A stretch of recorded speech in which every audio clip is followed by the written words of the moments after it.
tahu ya, 3 salam tadi itu artinya sama. Salam sejahtera, damai buat kita semua di dunia ini. Jadi beda bahasa tapi artinya kurang lebih mirip. Suatu kebanggaan buat saya bisa diterima dan juga melihat antusias dari teman-teman TKW yang ada di Hong Kong. Karena tadi saya sempat curhat sama Inang, saya sampaikan sama Inang. Nah, ini kita datang ke Hong Kong dari pagi, hujan-hujanan. Ini teman-teman TKW sampai bela-belain. Dari pagi ke hujanan. Hujan-hujanan, ngabisin waktu libur. Di hari yang libur seperti ini, buat saya yang selalu segala hal menggunakan logika 60% perasaan 40% itu kurang masuk akal. Karena kenapa? Siapalah kami ini sehingga teman-teman itu sampai mau bela-belain datang ke sini hujan-hujanan dan dari pagi sampai sekarang setia ada di sini. Untuk itu saya ucapkan terima kasih dan luar biasa menurut saya. Kita tepuk tangan dulu.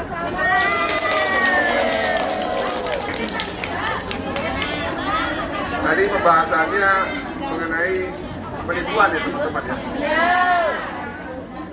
Perlu saya baik, ntar fotonya kita bareng aja. Kasihan yang mau dengarkan orang ganteng ngomong nggak didengerin nggak ada. Sorry ya. Karena keren banget nih.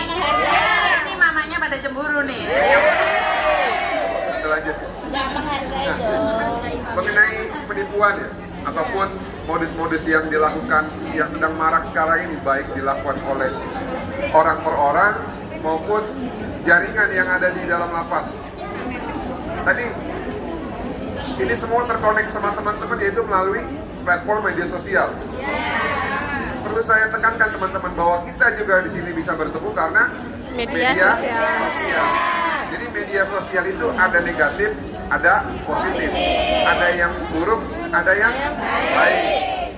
Oleh karena itu, yang jahat itu bukan sosial medianya, tapi orang yang menggunakan sosial medianya.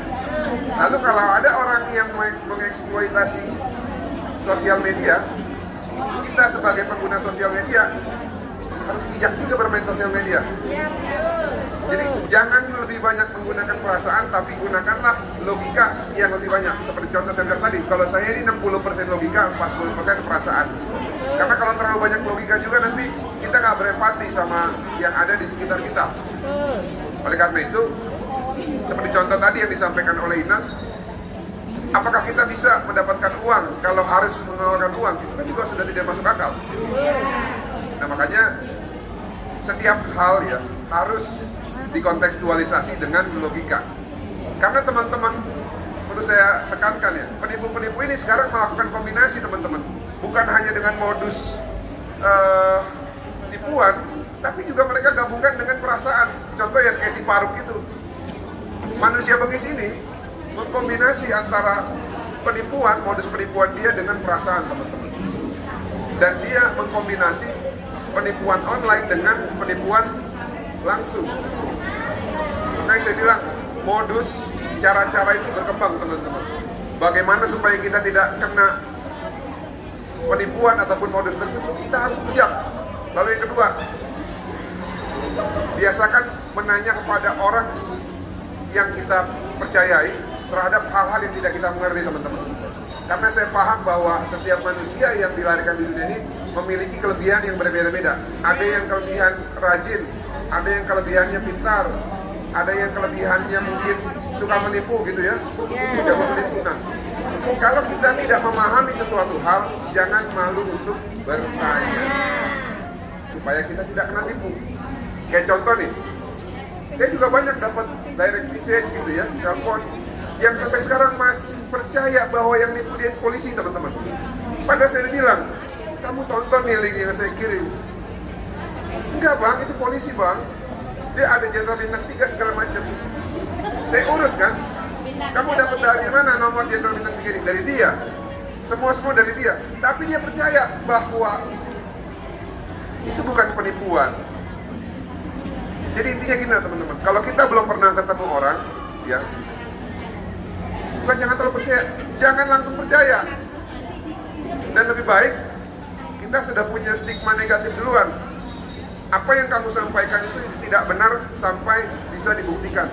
Dan bukti itu bukan bukti lewat sosmed teman-teman. Karena saya bilang tadi ya, sekarang modus penipuan itu digabung antara modus penipuan dengan perasaan. Nah ini yang bahaya. Saya berharap teman-teman bisa lebih bijak supaya pekerjaan kita juga nggak terlalu banyak ya Mas Ria ya.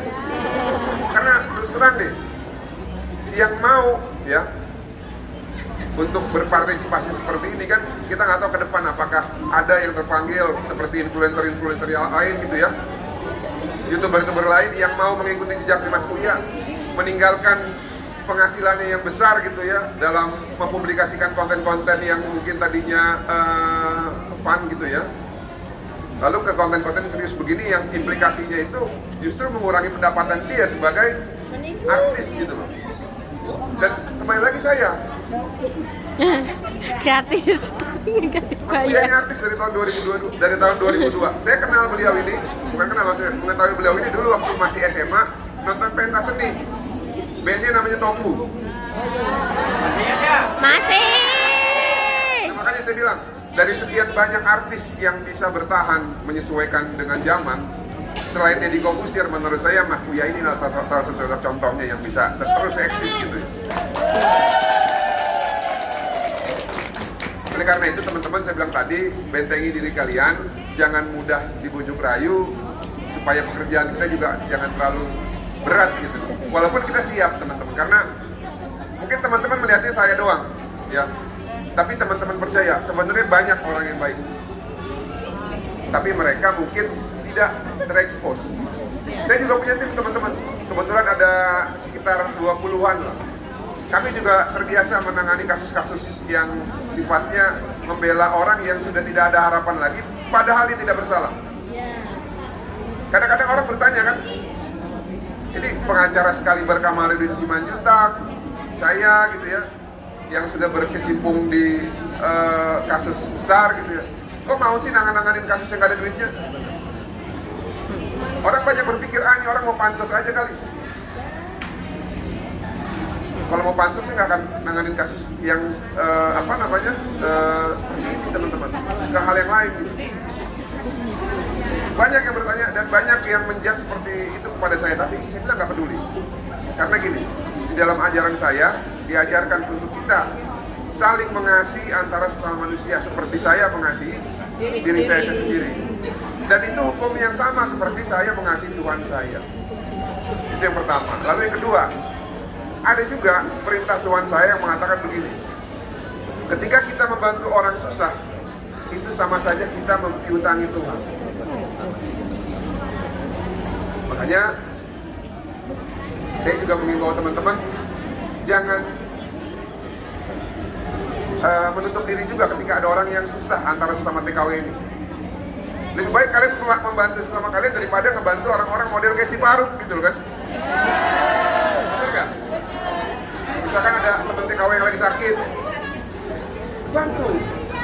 Atau kan keluarganya sakit, bantu. Jangan justru kasih uang ke Faruk. Karena ini orang jahat banget tuh. Benar-benar bengis.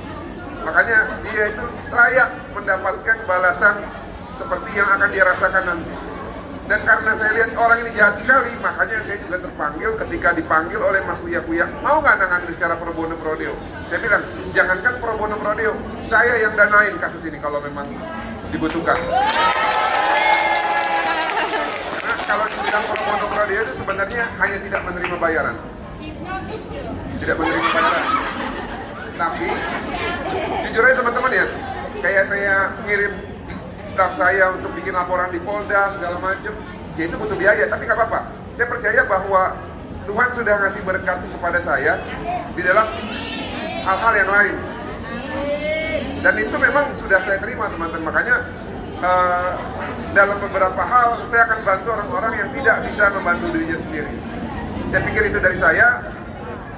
Mudah-mudahan semua teman diberikan kesehatan. Dan jangan lupa, orang baik berkumpul dengan orang baik. Ingat kata kata-kata saya itu sampai nanti kalau ada kesempatan untuk memilih orang yang baik mungkin di kemudian hari. Terima kasih. Mic-nya dilempar ke saya lagi ya.